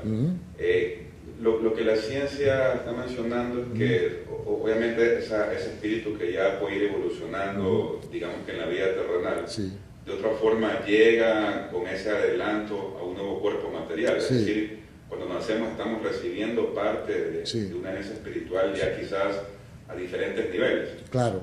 Eso por un lado, y lo otro es que siempre al menos uno ve que la gente que puede ir acumulando quizás cosas materiales, resolviendo necesidades, es la que puede pasar a los siguientes niveles. O ese es el paradigma, ¿verdad? Y que más bien el porcentaje pequeño de la población que a lo mejor ya tiene resuelto todo eso, es la que realmente puede ir en ese ascenso. ¿Cómo, aunque yo sé que el libro lo explica y ese es el objetivo de la charla, hacia dónde va justamente la humanidad y qué tan posible es que se revierta esa situación? Porque si no, pareciera que siempre vamos a quedarnos solo con una buena lectura y nada más. Sí, gracias, hijo. Muy buenas preguntas. Vamos a ver, te contesto las dos. Efectivamente tienes razón. Todos los seres humanos que nacen, ¿vale?, tienen distintos niveles de conciencia desde el nacimiento, ¿vale? Eso está demostrado por la ciencia hoy, ¿no? Pero además es obvio. Por ejemplo, hace 15 años tuve la fortuna de poder hablar 2 horas a solas con Teresa de Calcuta en Nueva York, ¿vale? Y una de las cosas que le pregunté es: oye, Teresa, y tú... Bueno, yo era un empresario lanzado y hacía muchas preguntas inoportunas, ¿no? Pero vamos, le dije: oye, Teresa, ¿y tú no has tenido la tentación, la inclinación de ser una mujer normal? O sea, casarte, tener hijos, montar una familia, en fin, lo que hace todo el mundo, ¿no? ¿Sabes qué me contestó? Me quedó mirando así con unos ojos azules que ella tenía y me dice: Gonzalo, desde que soy niña sé que no puedo limitar mi amor a tan poca gente. ¿Ok? Esa fue la contestación de Teresa de Calcuta. Teresa de Calcuta nació ya en un nivel de conciencia 4, de nacimiento. ¿Por qué? Porque su alma ya había tenido muchos cursos antes, y cuando le toca nacer es la última ya vida, ¿no?, el ser humano, ¿no? Sin embargo, Al Capone, desde que nació, desde que era pequeñito, quería robarle los juguetes a los amigos, quería matar al del frente, o sea, era, ¿sabes? Él nació en el nivel 2. Vamos a ver, Teresa de Calcuta no es ni mejor ni peor necesariamente que Al Capone, es más vieja, ¿vale? O sea, por ejemplo, yo tengo nietos. Si yo traigo aquí uno de mis nietos a esta conferencia, nos destroza la conferencia. Empezar a andar por ahí, tirar todos los cables, no sé, lo que sea, ¿no? Porque es un niño, no sabe más, ¿ok? Y es correcto que sea un niño, pero claro, el día que mi nieto tenga 30 años y lo traiga a la conferencia y empiece a tirar los cables, nos va a enfadar bastante a todos, ¿verdad? Porque no vamos a comprender, enseguida vamos a comprender que un niño de 2 años tira cables, ¿no? Pero no vamos a comprender que uno de 30 años haga lo mismo, ¿no? ¿Ok? Pero el problema está en nuestra expectativa. ¿Me explico? Entonces, tienes toda la razón. En el mundo nacen personas con un nivel de consciencia determinado desde el nacimiento, que son muy distintos unos y otros. La mayor parte de la gente, como has visto, ya nace en el nivel 3. Alto, bajo, regular, pero en el 3. ¿Vale? Hay unas personas... ¿Por qué se hace esto así? Bueno, los investigadores y los científicos piensan que la mejor manera de crecer las almas es mezclarnos con 3 niveles de consciencia diferentes. Porque claro, ¿quiénes son los que nos confrontan todo el día? Los que nos crean problemas, los del 2 y los del 3 bajo. ¿Me explico? ¿Quiénes son los que nos lideran o quienes nos inspiran o quienes nos dan ejemplo? Pues los del 4 o los del tercero alto. ¿Me explico? Pero claro, para una persona del tercero alto es bueno tener que convivir a veces con los del 2 y del 3 porque aprendes no reactividad, no resistencia, aprendes perdón, ¿entiendes? Aprendes a ejercitar el amor. Sí, claro, mira, te voy a contar una anécdota. Hace poco estaba dando yo esta conferencia en un hotel muy grande en Madrid, y hay mucha gente, ¿no? Y yo estaba diciendo que la única manera de aprender a no ser reactivo y tal y cual, pues es estar en el mundo, ¿no? De alguna manera, y enfrentarte al tío que te toca el claxon, al otro que te llama idiota, al otro que te quiere estafar, a la pareja que te da una mala contestación, lo que sea, ¿no? Bien. Y aprender a no ser reactivos, porque no vamos a dar nuestra felicidad, el control de nuestra felicidad, a ignorantes. Y según yo estaba diciendo esto, una señora que vi bastante sabia levanta la mano y dice, ¿puedo hacer un comentario? Digo yo, claro, haz un comentario, ¿no? Y dijo, mira, tienes toda la razón en lo que estás diciendo. Y digo, pues qué bien. Y me dice, le digo, ¿por qué crees eso? Y me dice, voy a poner un ejemplo. Dice, hace 6 meses invitamos a venir a Madrid a un meditador budista, ¿verdad?, que llevaba 6 meses metido en una cueva, perdón, 15 años metido en una cueva del Himalaya meditando, ¿no? Y todos pensamos, coño, un tío que lleva 15 años meditando en la cueva del Himalaya, tiene que ser muy sabio, vamos a invitarlo a Madrid a que venga y nos cuente y nos diga y lo que sea.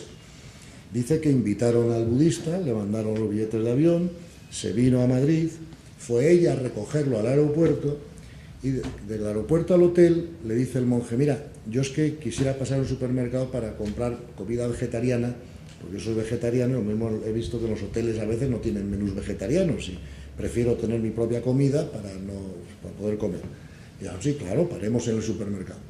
Es que pararon en el supermercado y cuando fue a pagar, me dice la mujer, no sabes el follón que le montó a la cajera. ¿Me explico? O sea, claro, que por estar meditando 15 años en una cueva no necesariamente vas a aprender la no reactividad.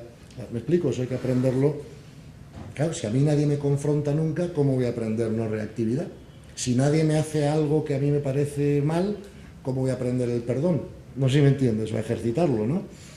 Entonces, esa es la primera respuesta a tu pregunta. Sí, las almas nacen en distinto nivel de consciencia y eso tiene un motivo, y el motivo es que aprendemos todos unos con otros, ¿no? Igual que en un colegio de la tierra, si tú vas aquí a un colegio te encuentras niños de párvulos, niños de bachillerato medio y niños de preuniversitario. Claro, todos están conviviendo en el mismo colegio, pero no están aprendiendo las mismas cosas.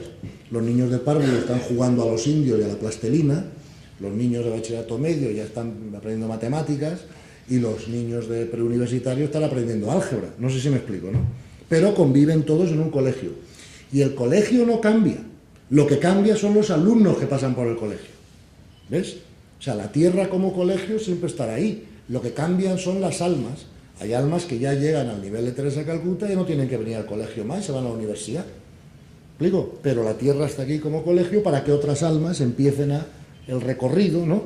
Igual que los niños en un colegio de la tierra empiezan por párvulos, no sé si explico, ¿no?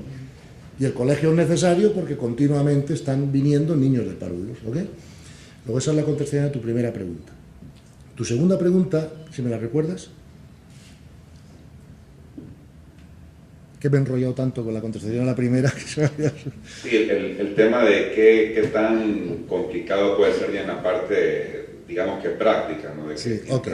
Hay todavía cosas materiales que ir Okay. solucionando, realmente no pueda pasar a siguientes niveles. Vamos a ver. Es verdad, y esto lo sabemos todos, claro, un ser humano que tiene hambre y que no puede comer y que, oye, lo primero que tiene que hacer es resolver sus necesidades vitales físicas, ¿no? Y más prioritarias, porque claro, si no la mente no da ni para pensar, o sea, no sé si me explico, ¿no? En otras cosas más, ¿ok? Eso estamos de acuerdo. Hace falta unos niveles mínimos, ¿no? Digamos, de dignidad y de tener las necesidades físicas cubiertas, pues para poder dedicarse al crecimiento espiritual. Eso es incuestionable, ¿vale? Lo que no hace falta son 50 millones de dólares. Hace falta una serie de necesidades dignas, cubiertas, tal, ¿no? Claro, luego lo que ocurre es lo mismo que ocurriría si tú me dices mañana, Gonzalo, yo quiero aprender a jugar al golf o a tocar el piano, ¿qué consejos me das? Diría, pues mira, lo primero que tenemos que hacer es que tengo que darte una clase teórica, ¿ves? Para decirte que el movimiento del golf es por aquí, no es por detrás de la espalda ni por debajo de la pierna, ¿no? Pero una vez que te da una explicación teórica del tema, tú tienes que practicar. Si no te pones tú delante una bola y empiezas a practicar, pues tampoco aprendes, porque tienes que hacer que tu cuerpo de alguna manera obedezca esas ideas mentales que tienes, ¿no? Entonces con esto pasa lo mismo, como tú bien dices. No es lo mismo saber acerca de algo, en cuyo caso puedo dar una clase universitaria muy buena o lo que tú quieras, o convertirse en ese algo, ¿no? ¿Me entiendes? Por ejemplo, hay muchos casos en los que maestros, o que se llaman maestros espirituales, van y dicen, oye, es importantísimo ser vegetariano y tal, y te digan media hora hablando de eso. Y luego los ves cenando por la noche a solas en el hotel y se están metiendo una hamburguesa así, ¿no? ¿Explico? Entonces, claro, tienes que vivir. Si no vives lo que piensas, de alguna manera, no subes de nivel de conciencia, ¿ok? O sea, por comprender intelectualmente las ideas que os he dado hoy, no vais a subir mucho de nivel de conciencia. Lo que sí vais a subir mucho de nivel de conciencia es por practicar las ideas que os he dado hoy. Que no es igual que entenderlas, hay que practicarlas, hay que verificarlas, ¿no? Y en eso tienes toda la razón, si no, no sirve para gran cosa. Mira, os voy a sugerir un ejercicio utilísimo para subir el nivel de conciencia rápidamente y que lleva 2 minutos al día. Que es, por la noche, cuando os vais a meter en la cama, hacer un pequeño examen y preguntaros, ¿qué me ha quitado la paz hoy? Entonces, te ha quitado la paz que llegabas tarde a una reunión por el tráfico, o que te ha llamado del colegio y han dicho que van a expulsar a tu hijo porque lo han encontrado fumando un porro en el recreo, o que tu pareja te ha puesto los cuernos, o qué te ha quitado la paz, o que has perdido un dinero en el banco, o que te ha dicho el médico que estás enfermo, o sea, ¿qué te ha quitado la paz ese día? Entonces, identifica qué te ha quitado la paz. A renglón seguido, haz un segundo ejercicio, que es, ¿cómo tendría que ver mi mente este evento que me ha quitado la paz de forma diferente para que no me la quite? ¿Ok? Y entonces, al hacer ese ejercicio, te vas a dar cuenta rápidamente que así como, por ejemplo, en la medicina, hay distintos tratamientos según haya distintas enfermedades, ¿ok? Por ejemplo, si yo tengo colesterol, me van a dar una pastilla. Si tengo neumonía, me van a dar un antibiótico. Si tengo otra cosa, son pastillas diferentes, tratamientos diferentes según la enfermedad sea diferente, ¿no? Sin embargo, en el tema de la paz es como aspirina para todo, ¿vale? Da igual lo que te haya quitado la paz, que sea tu pareja, tu dinero, tu hijo, tu colegio, tu empresa, el jefe, lo que sea, el tráfico, lo que te haya quitado la paz, da igual lo que sea, que solo puedes recuperarla pensando de una manera. Es aspirina para todo. Y en cuanto descubras eso, lo tienes hecho. Porque sea lo que te quite la paz, usas tu mente para resolverlo. ¿Y cuál es la aspirina para todo? Darte cuenta que para que el pensamiento sea correcto, no basta con que esté lógicamente bien construido. Eso es una condición que se dice en derecho sine qua non. Si no está lógicamente bien construido, el pensamiento no es correcto, pero no es suficiente. O sea, para que el pensamiento sea correcto, además de estar lógicamente bien construido, tiene que darte paz. ¿Ok? Para que un pensamiento te dé paz, tienes que, al final del pensamiento, añadirle la aceptación. Te voy a poner un ejemplo. Hace poco viene a verme un señor, 40 años más o menos, 45, exitoso, divorciado, con un hijo de 14 años. Viene a verme a Miami. Me dice: Gonzalo, estoy enfadadísimo, no sé, tengo que hablar contigo. ¿Qué te pasa? Ya te lo cuento cuando vaya, pero es que estoy muy mal y tengo que hablar contigo, a ver si me ayudas a... Ok, ven para acá. Nos tomamos un café y me dice que como está divorciado, que su mujer era un poquito difícil y que había conseguido una orden para que su hijo no pudiera salir de Estados Unidos con él, ¿no? Como toda la familia de él está fuera de Estados Unidos, está muy enfadado porque, claro, mi hijo no puede conocer el resto de la familia, mi hijo no puede conocer el mundo, y la verdad es que estoy muy cabreado, me dice. Y le digo: hijo, pues estás muy cabreado porque no estás pensando bien. Y me dice: ¿cómo que no estoy pensando bien? ¿No te parece lógico que sería mejor que mi hijo pudiera viajar y tal y conocer? Y le digo: sí, yo no te estoy diciendo que no estés pensando lógicamente. Te estoy diciendo que a pesar de que estás pensando lógicamente, no estás pensando bien. Porque si estuviera el subproducto de un pensamiento correcto, no es la guerra, es la paz. ¿Explico? Entonces, fíjate que todos sentimos según pensamos. Piensa eso. Por ejemplo, hoy os habéis todos reunido aquí porque iba a venir una conferencia a las 10:30, ¿no? Entonces, la conferencia habrá sido buena, mala o regular, eso ya cada uno sabréis, pero estabais con la, supongo, expectativa de a lo mejor escuchar algo que os ayudara o que fuera nuevo, y todos habéis bloqueado 1 hora y media de vuestro tiempo para estar aquí. Imagínate que yo no aparezco, y Pedro Pablo tampoco. ¿Me entiendes? No venimos hasta el punto, ni avisamos nada. Y vosotros habéis perdido 1 hora y media a lo tonto, ¿no? Vosotros podéis pensar: Gonzalo es un imbécil, un irresponsable, no respeta nuestro tiempo, no respeta sus compromisos. Si piensas así, ¿cómo te vas a sentir? Mal, ¿no? ¿Ok? Ahora, ante el mismo hecho, que es que yo no vengo, tú puedes pensar de otra manera, si quieres. Puedes decir: hombre, ya vino una vez hace unos meses, no pareció ser tan irresponsable.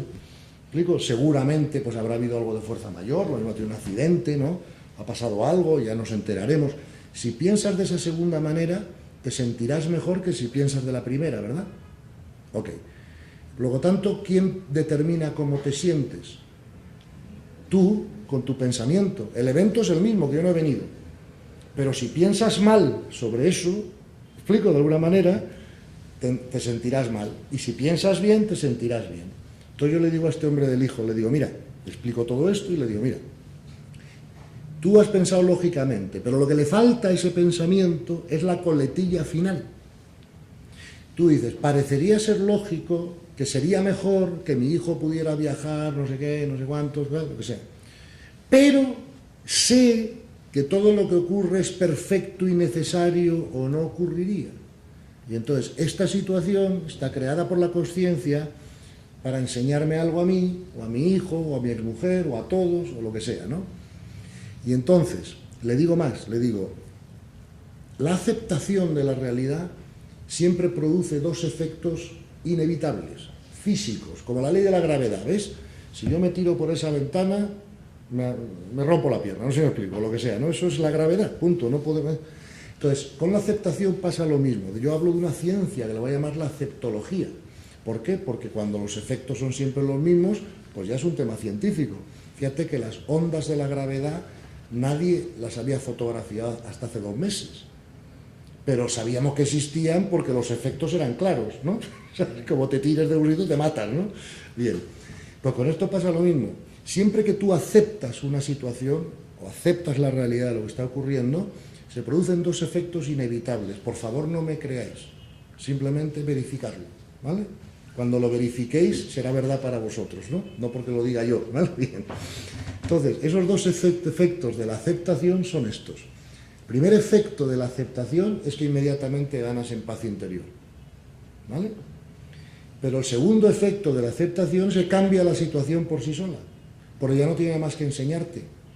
Y como la conciencia es muy eficaz, muy eficiente, lo que no tiene un efecto pedagógico te lo quita en medio, porque ya no tiene razón de existir, ¿vale? Eso es la famosa añadidura de la que hablaba el Evangelio, que yo nunca me creí como empresario porque no la comprendía, pero ahora ya sí, ¿entiendes? Entonces, ¿qué le pasó a este hombre? Que me hizo caso. Yo le dije, mira, comprende que lo que está pasando es perfecto y necesario, si no, no ocurriría. Luego, ¿cómo vas a sufrir ante lo perfecto?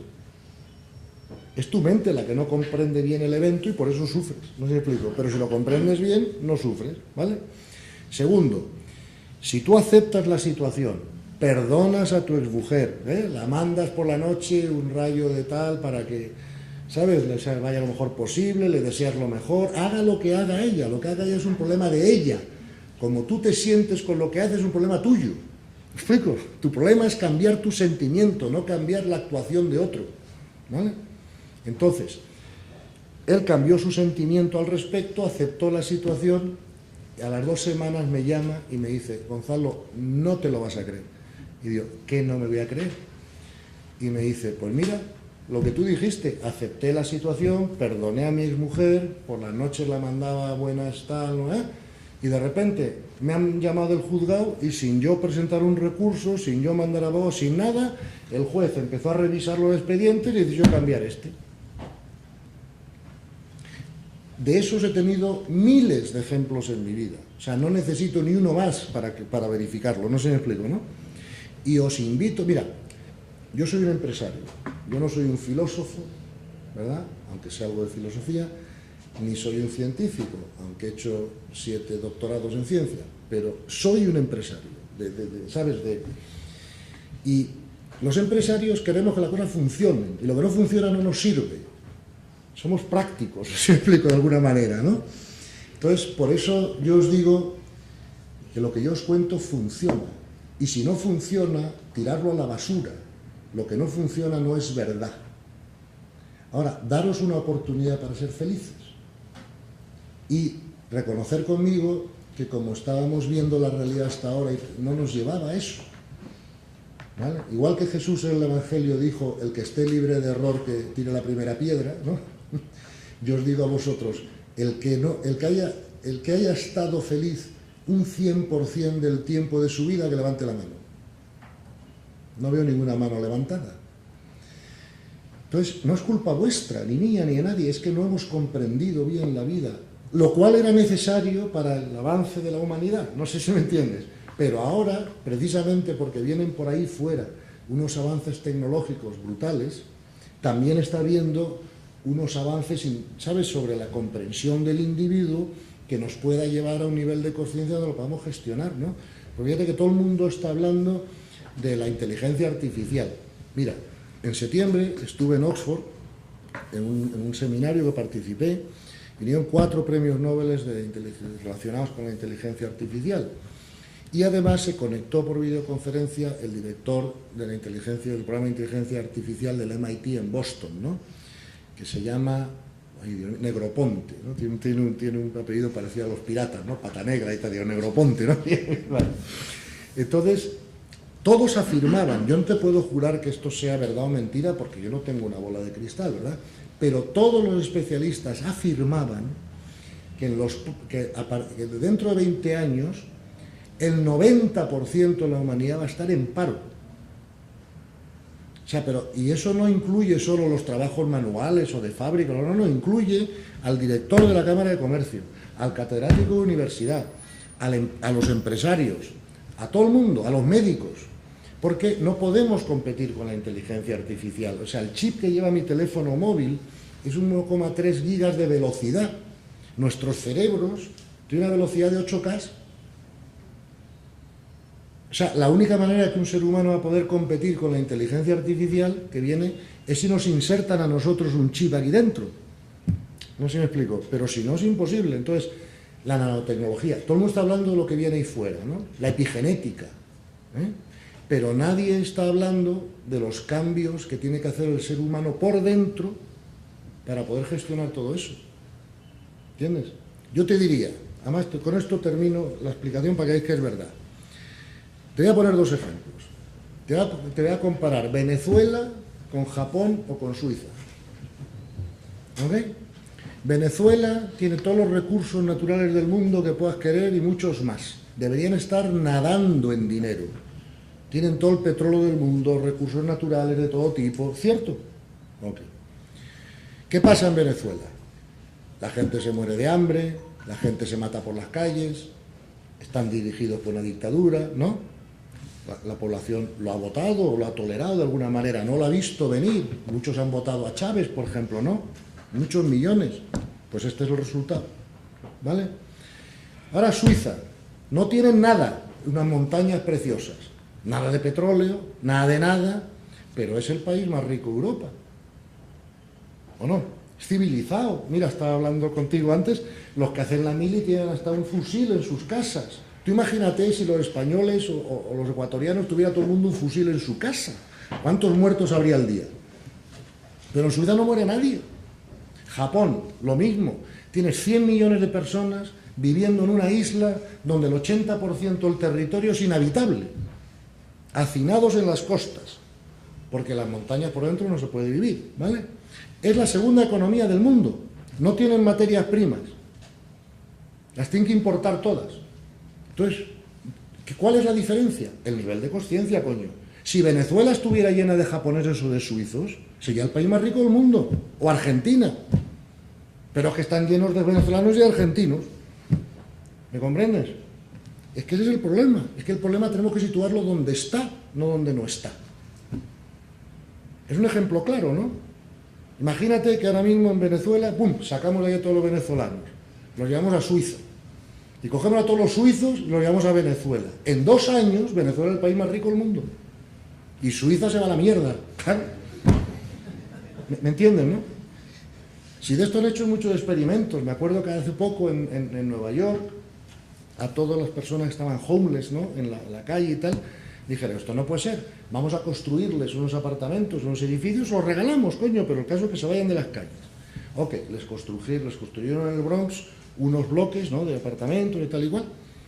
Y a las 2 semanas ya no se podía vivir ahí. Habían robado las puertas, los picaportes, los habían cambiado para comprar drogas, se habían defecado en las escaleras. O sea, es que es un problema a nivel de conciencia, ¿te das cuenta? No es un problema de pisos, de bloques, de nada. O sea, la abundancia está ligada al nivel de conciencia. Se lo pregunté a Teresa Calcuta con toda claridad. Y dijo, oye, pero a ti, mi juda, y me han llegado donaciones millonarias. Otra cosa es que ella no se lo gastara en peluquería, como hubieran hecho otras, pero le llegaron. ¿Explico? El nivel de conciencia alto siempre garantiza la abundancia. Por ejemplo, ¿quién no le iba a pagar, yo qué sé, $20.000 a Teresa Calcuta por ir a dar una conferencia donde sea? ¿Verdad? Claro, a otros no, se les pagan, no tienen nada que decir. Entonces, comprendéis que el problema está siempre en el nivel de conciencia y ahí es donde hay que resolverlo. No sé si te he contestado, pero... Gracias. ¿Alguna otra pregunta antes de irnos? Sí, por favor. Sí, sí. Yo sé que son más de las 12, por favor, el que está aquí que se vaya, que no hay ninguna falta de educación ni nada. Yo estoy disponible para contestar otra pregunta, encantado, pero... Bien, rápido, ¿no? Sí. Aunque no es una cosa tan sencilla. No, vamos a verlo, ya verás que sí. Yo pasé un curso en Suiza, en Sí. Zúrich, en los años 60, Fíjate. en el Instituto Elioda Sí. de Zúrich, con el doctor Walter Alisbach. Sí, El Instituto Elioda está enseñando sobre la psicofisionomía claro, interna claro. de Carl Hutter, que es Sí. una teoría desarrollada Sí, por un sí, sí. alemán, Sí, sí, sí. Carl Hutter. Sí, sí. Entonces diferenciamos entre las personas, todos tenemos una cierta naturaleza. Sí, Se puede ver a través de la fisionomía sí. y podemos ver personas que están con la naturaleza del movimiento, de la acción, la naturaleza de la nutrición, naturaleza de la sensibilidad, naturaleza de la armonía, naturaleza de la desarmonía. Todo visible en el rostro. La pregunta es, ¿existen por lo tanto diferentes clases de habilidades y inteligencias? Sí, claro. Entonces, la teoría, su exposición fue sumamente interesante, ¿no? Muchas gracias. Voy a comprar el libro, ¿eh? No, no hace falta que lo compres, te lo voy a regalar. He dejado varios aquí y además... Sí. Si hablamos de la diferencia de inteligencias y naturaleza de las personas, pues en definitiva hay solo un cierto grupo que sería capaz de llegar a lo que usted está proponiendo, ¿no? Vamos a ver, gracias por la pregunta, es muy buena. Vamos a ver, estoy totalmente de acuerdo contigo de que las personas tienen distintos dones, distintas tendencias de personalidad. Hemos hablado de sus archivos, ¿no?, que las producen, igual que unos rubios, unos morenos y unos altos y otros bajos o lo que sea. Pues en el carácter y en la personalidad también hay unas características distintas según el archivo, ¿no? Bien. Pero el nivel de consciencia no tiene mucho que ver con todo eso, ¿no? Tú puedes tener un alto nivel de consciencia con distintas características psicológicas, ¿verdad?, y distintas habilidades, o puedes tener un bajo nivel de consciencia también con distintas características y habilidades, ¿no? Entonces, yo siempre le recomiendo a la gente, y en esto tu pregunta es muy útil, que, hombre, en la actividad que esa persona vaya a hacer, ¿verdad?, es bueno que esa persona se pregunte cuál es su idoneidad, ¿eh? Por ejemplo, yo tenía cierta facilidad para aprobar exámenes y para sintetizar información, pues, etcétera, pero yo tenía cero habilidad para bailar o para cantar o para pintar. Entonces, si yo hubiera querido ser tenor de ópera, mi vida hubiera sido un desastre y un fracaso, porque no tenía el talento mínimo suficiente como para ni siquiera poder entrenarlo, no sé si digo, ¿no? Con lo cual es bueno que cada uno nos fijemos en cuál es nuestra idoneidad, ¿verdad? Eso, por ejemplo, el mundo de la empresa lo tenía muy en cuenta, ¿no?, a la hora de poner a la gente en distintas posiciones. Hay gente que vende bien, hay gente que no, hay gente que piensa bien estratégicamente, gente que no, hay gente que puede mantener la atención mucho tiempo en un papel y gente que no. Entonces, unos pueden ser auditores, los otros no. Todas estas tendencias están ahí. Pero todas las tendencias pueden obedecer a un nivel de conciencia alto o menos alto. Digamos, en el mundo del 2, del segundo nivel de conciencia, hay mucha gente con distintas tendencias, y dones y tal, ¿no? En el 3 también, tienes unos que son bailarines, otros que son empresarios, otros que son médicos, y en el 4 también, tienes a un Gandhi que no era idéntico a Teresa Calcuta, y no hacía lo mismo, no sé si explico, ¿eh? Entonces, es verdad, lo que tú dices es absolutamente cierto, pero no está necesariamente ligado al nivel de conciencia. O sea, yo te diría que da igual que tu don sea este, el otro o el de más allá, todos tienen que usar esos dones para subir el nivel de conciencia. Y desde cualquiera de esos dones se puede hacer. Esa sería la respuesta. Y gracias por la pregunta, que es muy buena. Para no confundir, claro, muy buena. Gracias. Muy bien. ¿Alguien más? Bueno, yo ya he entendido mejor el libro. Después de que ya estoy... verdad. Yo estaba estoy en el capítulo de las leyes. De las leyes, sí. Por ahí estaba ya leyendo. Vemos que esto es un proceso, ¿verdad? Esto es un día a día. Sí, esto es una lucha diaria en elevar nuestro nivel de conciencia para ser cada vez mejores. Te decía que a veces 300 vidas toma elevar los niveles de conciencia. Entonces nos toca a nosotros luchar en nuestras actividades diarias para poder ir mejorando con personas cada vez buscando esa paz interior que Él nos ha comunicado. Yo quería complementar nomás la pregunta que ahora hace un rato le decía que iba a hacer. Las leyes, dice usted, que son perfectas y necesarias. O sea, lo que se produce en el mundo es perfecto y necesario. Así debe ser, así nosotros estemos en contra o pensemos que no debería ser así, así está establecido ya desde el universal. La ley del amor y todo eso que dice usted. ¿Y cómo podemos hacer nosotros, o es imposible que nosotros podamos en nuestra vida hacer algo para cambiar esas leyes? Definitivamente ese es el destino al cual nosotros estamos inmersos a pasar. Gracias por la pregunta. Vamos a ver, las leyes como tales son incambiables. O sea, por ejemplo, incluso las leyes físicas, la ley de la gravedad, pues nadie la puede cambiar. O sea, es decir, tú no puedes cambiar la ley, tú te acomodas a la ley. No sé si explico, ¿no? Pues claro, te pones una escalera para bajar, ¿no? En vez de tirarte, ¿no? Lo que sea. Pero nadie va a cambiar la ley de la gravedad. Las leyes universales son incambiables, ¿ok? Lo que pasa es que una de esas leyes, siento que no me ha dado tiempo a explicarlo un poquito para entender esto mejor, ¿no? Una de esas leyes es la ley de la correspondencia, ¿no? Como explico en el libro. Entonces, tú no puedes cambiar las leyes, ¿vale? Porque son universales, de hecho son menos cambiables todavía que la ley de la gravedad, porque la ley de la gravedad aquí existe, pero si salgo al espacio ya no existe, ¿no? O existe de otra manera o mucho más débil, ¿no? Sin embargo, estas leyes universales son de aplicación al universo entero, ¿vale? Y no pueden ser cambiadas porque si no el universo se desorganizaría. Ahora bien, lo que tú puedes hacer es cambiar los eventos que a ti te ocurren, no necesitando el aprendizaje. Si no necesitas el aprendizaje, no te ocurre el evento. No es que tú puedas cambiar las leyes. Tú lo que puedes cambiar con tu crecimiento es lo que las leyes van a crear para ti.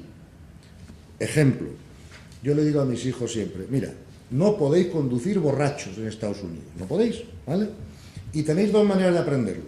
Manera 1, lo aprendéis virtualmente, pensáis, oye, como me pillen borracho la policía y tal y cual, 8 horas de cárcel, $20.000 de multa, antecedentes penales, no sé qué. Y créeme que si lo piensas bien, no lo haces. Alternativa 2, que seas tonto, no seas capaz de aprenderlo virtualmente y te has que pasar por la experiencia física y lo aprenderás igual. ¿No me explico? Beberás, te parará la policía, irás 8 horas en la cárcel, ¿ves? Entonces, el universo nos va a crear a cada uno de nosotros todas las situaciones que el universo sepa que nos van a quitar la paz. Para que nosotros aprendamos precisamente a no perder la paz. O sea, lo que el alma viene a aprender es lo que se llama la imperturbabilidad.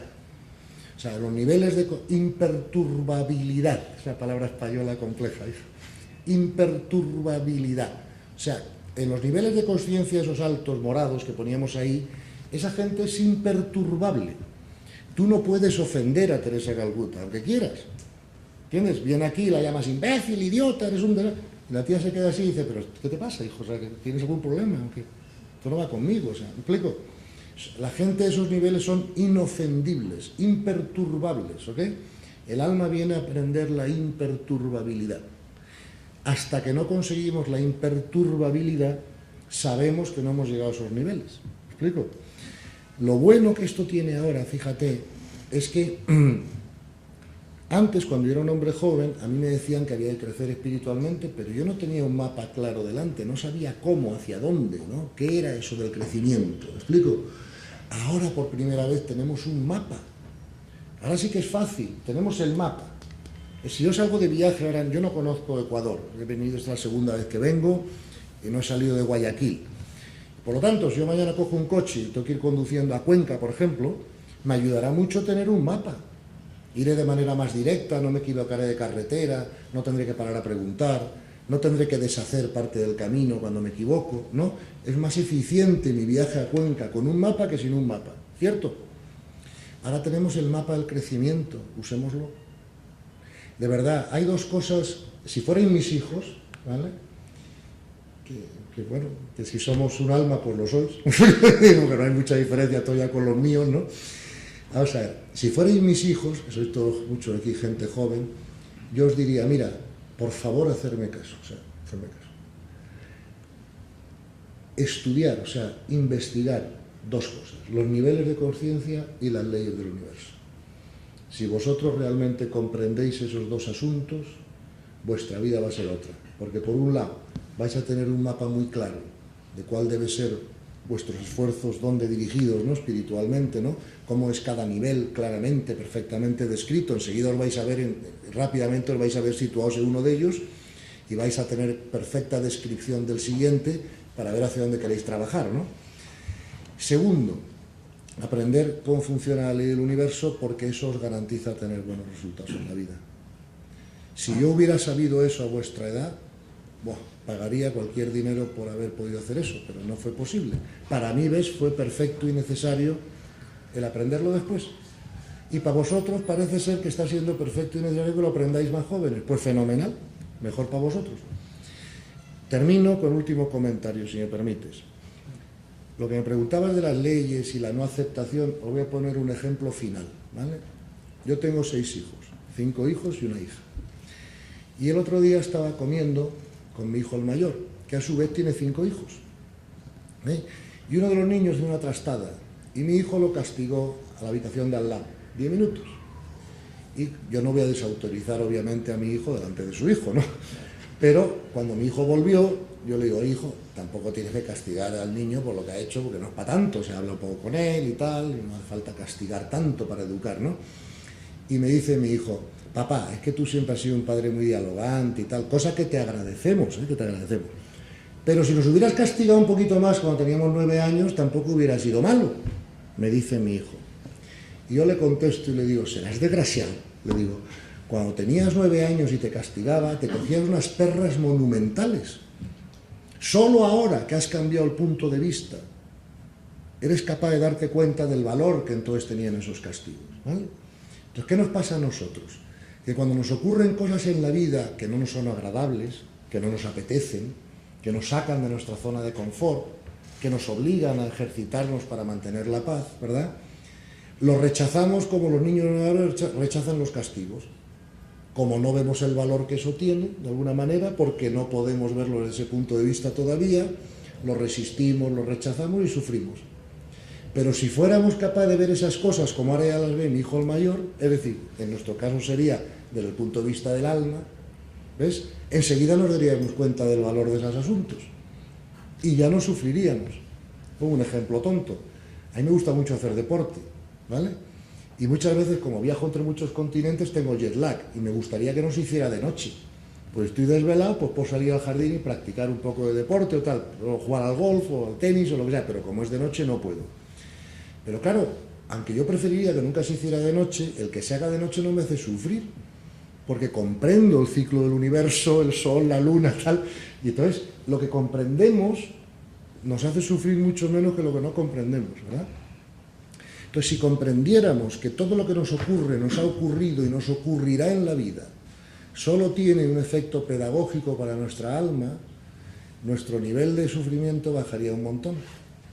Mantendríamos más la paz interior y todo sería mucho más, ¿ves?, eficaz para todo el mundo. Y ese es nuestro reto, sobre todo es el reto de los jóvenes, ¿ves? Porque fíjate, yo siempre digo, mi madre se pudo morir sin saber manejar un iPad, sin ningún problema. Pero claro, si yo no sé manejar un iPad, estoy out. ¿Me explico? Entonces, ese es el asunto. Vosotros no podéis no comprender esta cultura porque os va a tocar de lleno. ¿Me explico? Yo, que soy muy mayor, pues a lo mejor ya, ¿sabes? Pero vosotros tenéis que comprender esto, ¿vale? Muchísimas gracias y un abrazo a todos.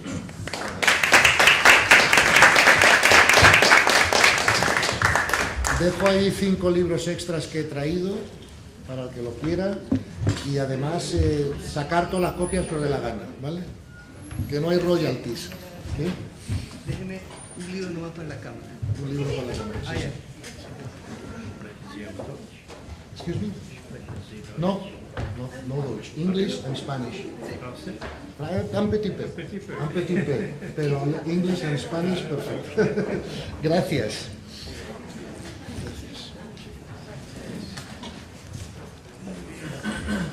Muchas gracias.